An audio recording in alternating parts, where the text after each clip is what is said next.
One day, Joseph, this is the Maasai warrior who showed up in Amsterdam from his tribe.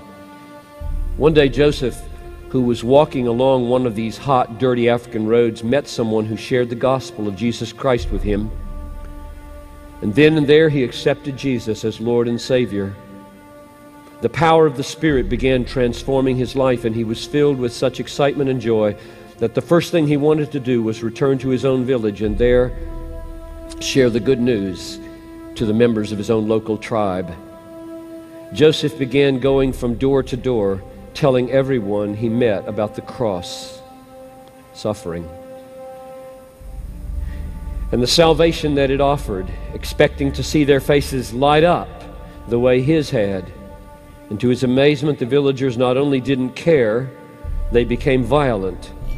The men of the village seized him, held him to the ground, while the women beat him with strands of barbed wire. He was dragged from the village and left to die alone in the bush.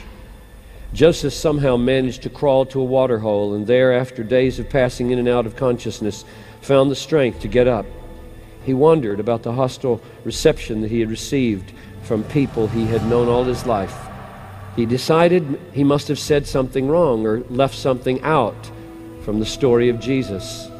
After rehearsing the message that he gave at first, he decided to go back and share this message again. Joseph limped into the circle of huts and began to proclaim Jesus. He died for you so that you might find forgiveness and come to know the living God, he pleaded.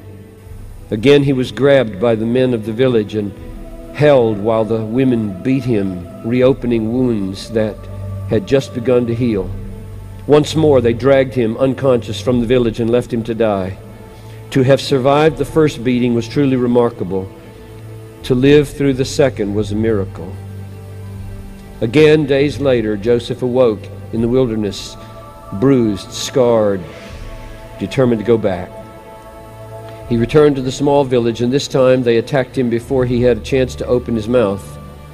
As they flogged him for the third and possibly the last time, he again spoke to them, Jesus Christ the Lord.